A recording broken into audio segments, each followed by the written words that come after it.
미국의 상업용 부동산 시장의 부실염이 상당히 심각한 상태로 보여지는데요. 이것이 미국의 여러 가지 자산 투기 거품의 붕괴를 촉발할 수 있는 시한폭탄 이 되고 있다. 그럼 뉴욕에 오피스 빌딩이 50층짜리가 있다라고 하면은 10개 층이 다 공실이라는 소리예요. 그런가 하면은 샌프란시스코 같은 경우도 50층에 15개에서 17개 층이 공실이고 거의 대부분의 미국 대도시 주요 대도시에서 오피스의 공실률이 어마어마하다라는 거예요, 지금. 미국 경우에 2022년부터 보시는 것처럼 상업용 부동산과 주택 시장이 침체에 빠져 가지고 그쪽으로 투기 자금이 흘러 들어가는 게 막혀 버렸어요. 투기 자금이 그쪽으로 안 흘러갔어요. 그렇게 되다 보니까 투기 자금이 다 어디로 흘러 들어갔죠? 몽땅 주식시장과 뭐 이렇게 금이나 은이나 비트코인 같은 이런 상품 시장으로 흘러 들어가 버렸어요. 그래서 더욱더 이게 폭발적으로 이렇게 폭등을 한 거죠. 2024년부터 폭발하기 시작한 이른바 AI 투기 거품 때에는 부동산과 주가가 같이 안 뛰었어요. 그냥 주가만 뛰었어요. 그렇기 때문에 미국의 지금 AI 혁명을 계기로 해서 발생한 주가 투기 거품 등의 지금 상업용 부동시장에 문제가 터지게 되면은 동반해서 이렇게 거품이 꺼져버릴 가능성이 매우 높아요.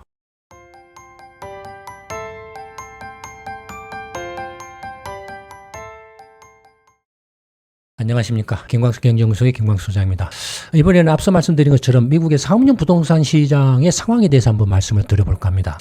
미국의 이제 상업용 부동산 시장의 부실염이 상당히 심각한 상태로 보여지는데요. 이것이 미국의 그 지금 이제 AI 투기 거품이랄까 또는 여러 가지 이제 과 연동돼서 그 발생하고 있는 금이라든지 은이라든지 아니면 비트코인이라든지 기타 등등 여러 가지 자산 투기 거품의 붕괴를 촉발할 수 있는 시한폭탄 이 되고 있다라고도 이렇게 말씀드려도 과언이 아닐 정도입니다. 구체적으로 이제 한번 말씀을 드려보겠습니다. 특히 이제 상업용 부동산 중에서 대표적인 게 이제 오피스 빌딩인데요. 이 오피스 시장의 거품이 붕괴되고 있는 이제 모습입니다. 올 1월 달에 미국의 대도시 오피스의 공실률이 역대 최고치를 경신을 하고 있습니다. 거의 20%에 달하고 있는데요. 그런가 공실률이 급증하고 있다는 것은 뭡니까?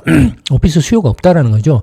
수요가 없으면은 어떻게 됐습니까? 오피스의 건물 가치도 급락을 하고 있다라는 거겠죠. 그래서 담보 오피스의 건물 가치가 대출 받았을 때 가격에 비해서 대출 실행 당시에 30에서 50%까지 하락을 하고 있는 걸로 이렇게 드러나고 있습니다. 보통 이제 오피스 빌딩을 지을 때는 어떻게 합니까?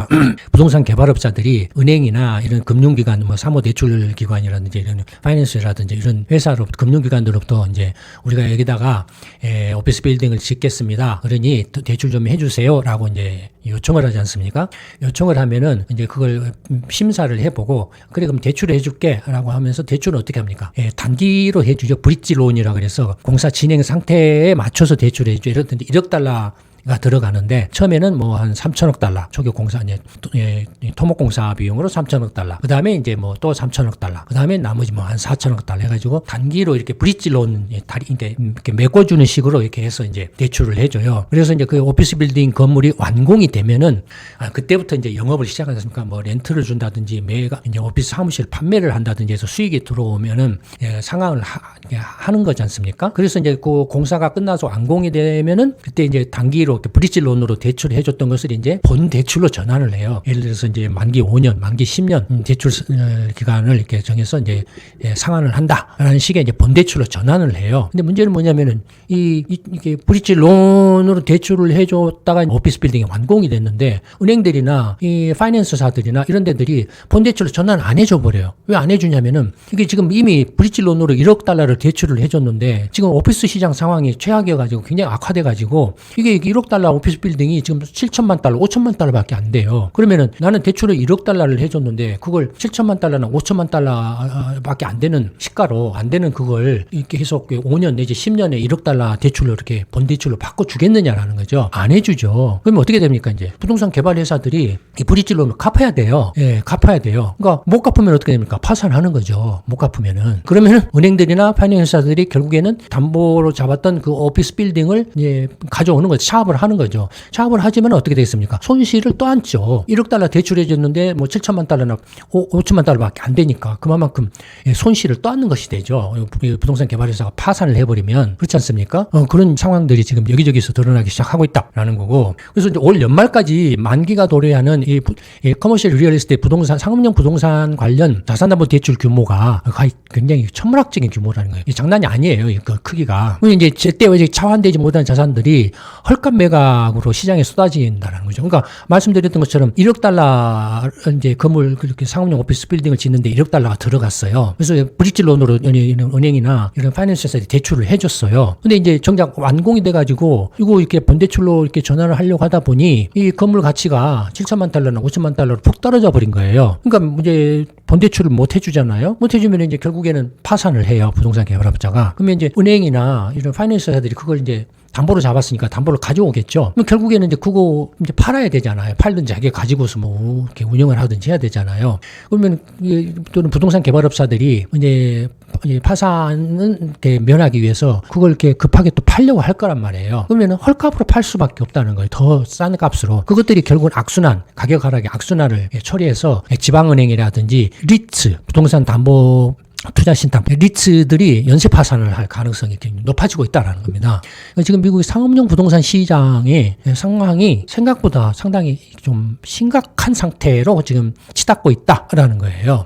그럼 구체적으로 어느 정도냐? 미국 애틀랜타 연방은행이 이제 발표한 이게 자료, 통계 자료를 가지고 정리를 한 건데, 상업용 부동산 시장 지수를 나타내는 겁니다.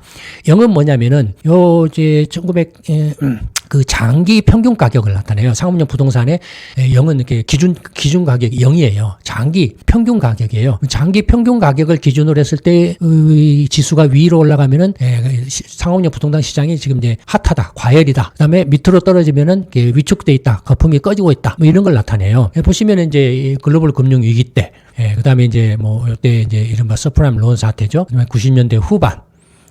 이제 이른바 닷컴 버블 전이죠.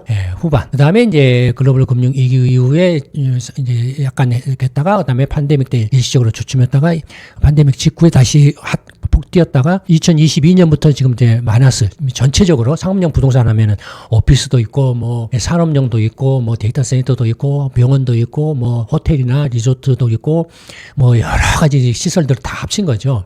이런 상업용 부동산 다 합친 건데, 이 중에서도 이제 오피스예요. 오피스 시장 나타내는 겁니다. 오피스 시황인데 2022년부터 지금 이제 위축이 계속되고 있다라는 걸로 이렇게 나타나고 있습니다.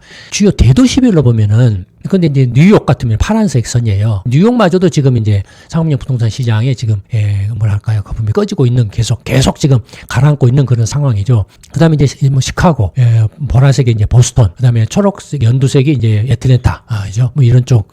예, 이제 대도시들의 상업용 부동산. 그 다음에 캘리포니아, 이건 이제 주로 실리콘밸리 지역이죠. 주황색이 샌프란시스코, 초록색이 산호세, 하늘색이 이제 샌디에고 나타내는데, 지금 이게 실리콘밸리 지역은 지금 위축세가 지금 굉장히 가속화되고 있죠. 오피스 수요가 급감을 하고 있죠. 그 다음에 이제 텍사스, 이른바 실리콘밸리에서 집값이 너무 폭등을 해가지고 이쪽으로 많이 옮겨가고 있는 이제 그런 상황인데, 텍사스 지역의 달라스나 휴스턴이나 오스틴 같은 경우도 상업 오피스의 지금 시황이 악화되고 있는 걸로, 위축되고 있는 걸로 나오고 있죠.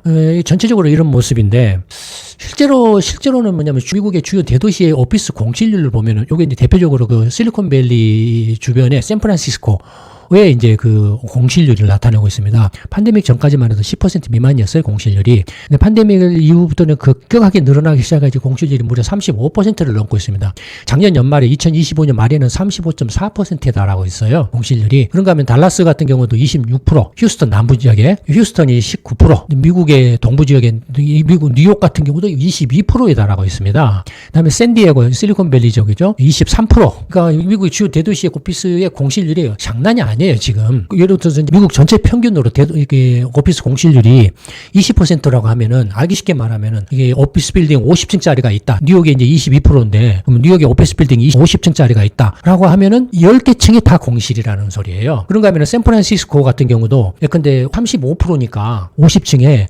15개에서 17개 층이 공실이고, 달라스는 한 두세 개 층이 공실이고, 그렇다라는 거예요. 그러니까 거의 대부분의 미국 주요 대도시에서 오피스의 공실률이 어마어마하다라는 거예요, 지금. 여러분이 이 오피스에 투자를 하거나 대출을 해준 데가 온전할 리 있겠습니까? 좀 박살이 나겠죠. 근데 이제 이른바 이제 그 오피스의 상업용 부동산 투자 신탁, 리츠의 상황을 한번 봐보면, 이것도 예전에 동영상에서 한번 설명을 해드린 적이 있는데, 상업용 부동산 중에서 오피스의 리츠를 보면은, 초록색의 리츠의 가격입니다. 가격이 어떻게 되냐면은 2022년부터 그냥 급락을 했어요. 거의 뭐 한 10 정도에서 거의 뭐 한 50까지 거의 절반 정도로 급락을 한 상태에서 지금 반타작한 상태예요. 가격이 리츠 가격이. 그러니까 이때 리츠를 이렇게 한 구자를 샀다라고 하면은 지금 50% 손해가 난 상태예요. 그런가 하면 이제 공장이라든지 창고라든지 이런 산업용 경우에도 2021년 꼭지점을 찍었는데 그 후로 이게 계속 하락세가 급락해 가지고 하락세가 계속되고 있죠. 그다음에 이제 호텔이라든지 리조트 같은 뭐 이런 숙박이나 리조트 시설 같은 거 있지 않습니까? 뭐 이렇게 유원지라든지 이런 데 있잖아요. 그런데도 역시 2028년 전 고점을 해가지고 주르륵 미끄러져 버렸죠. 뭐 한 30-40% 정도 하락한 상태고. 그다음에 데이터 센터가 이제 최근에 곽강을 받고 있는데 이 데이터 센터마저도 지금 2025년을 기점으로 해서 지금 꺾이고 있어요. 데이터 센터마저도 2025년을 기점으로 해서 이렇게 꺾이고 있는 그런 상황이라는 겁니다. 미국의 상업용 부동산 시장 상황이 상당히 이렇게 심각하다. 상업용 부동산 시장의 부실이 이제 본격적으로 표면화되면은 주식 투기 거품이라든지 뭐 여러 가지 기타 자산, 금이나 은이나 이런 자산 투기 거품들도 같이 동반해서 꺼져버릴 가능성이 매우 높다라는 거예요. 또 하나는 지금 미국의 이제 그 AI 주식 관련한 주가 폭등이죠. 금 가격이 폭등하고 은 가격이 폭등하고 뭐 비트코인 가격이 폭등하고 이런 폭등한 이 원인 중에 하나가 뭐냐면은 2022년부터 상업용 부동산 시장이 침체 빠졌기 때문에 그래요. 근데 상업용만이 아니라 미국의 주택 시장도 마찬가지. 2022년부터 침체, 제가 이전 동영상에서 여러 번 말씀드렸죠. 미국의 부동산 시장이 주택 시장과 상업용 부동산 시장 모두 2022년부터 침체에 빠졌다. 그렇기 때문에 그건 뭘 말합니까? 투기 자금이 부동산 시장, 상업용이든 주택 시장으로도 흘러 들어가고 또 일부는 주식 시장이나 금이나 은이나 비트코인이나 이런 자산 시장으로 흘러 들어가고 분산돼서 흘러 들어갔더라면 주가라든지 금이나 은 가격이 이렇게까지 폭등을 하지는 않았을 거라는 거예요. 그런데 미국 경우에 2022년부터 보시는 것처럼 상업용 부동산과 주택 시장이 침체에 빠져가지고 그쪽으로 투기 자금이 흘러 들어가는 게 막혀버렸어요. 투기 자금이 그쪽으로 안 흘러갔어요. 그렇게 되다 보니까 투기 자금이 다 어디로 흘러들어갔죠? 몽땅 주식 시장과 뭐 이렇게 금이나 은이나 비트코인 같은 이런 상품 시장으로 흘러 들어가 버렸어요. 그래서 더욱더 이게 폭발적으로 이렇게 폭등을 한 거죠. 전에 비해서 미국의 상업용 오피스 같은 것을 보면은 90년대 중후반 이른바 이제 그 닷컴 버블 때 주가만 폭등을 한 게 아니라 부동산도 같이 뛰었어요. 그다음에 서프라임 론 때도 이게 당연히 부동산이 뛰었겠죠. 부동산이 뛰었는데 주가도 같이 뛰었어요. 그다음에 이제 뭐 글로벌 금융 위기 이후에 쭉 침체에 빠졌다가 이렇게 쭉 회복되는 국면을 거치다가 요때 이제 2000년 팬데믹 직후에 이렇게 푹 뛰었어요. 팬데믹 직후에 뛰었는데 요때 뭐 부동산과 주가가 같이 뛰었어요. 그런데 2024년부터 폭발하기 시작한 이른바 AI 투기 거품 때에는 부동산과 주가가 같이 안 뛰었어요. 그냥 주가만 뛰었어요. 부동산이 지금 침체. 상업용 부동산은 완전히 가라앉아가지고 주택시장도 가라앉아가지고 주택시장으로 투기 자금이 안 흘러 들어갔어요. 부동산 시장으로 투기 자금이 안 흘러 들어갔어요. 오로지 그냥 몰빵을 했어요. 주식시장과 이게 금이나 은이나 비트코인 시장 몰빵을 했어요. 그러다 보니까 그 어느 때보다도 주가라든지 금이나 은이나 이렇게 비트코인 가격 폭등이 그 어느 때보다도 아주 극심했어요. 극심했어요. 이런 상황이에요. 그렇기 때문에 미국의 지금 그 AI 혁명을 계기로 해서 발생한 주가 투기 거품 등의 지금 상업용 부동시장에 문제가 터지게 되면은 동반해서 이렇게 거품이 꺼져버릴 가능성이 매우 높아요. 이런 점들도 같이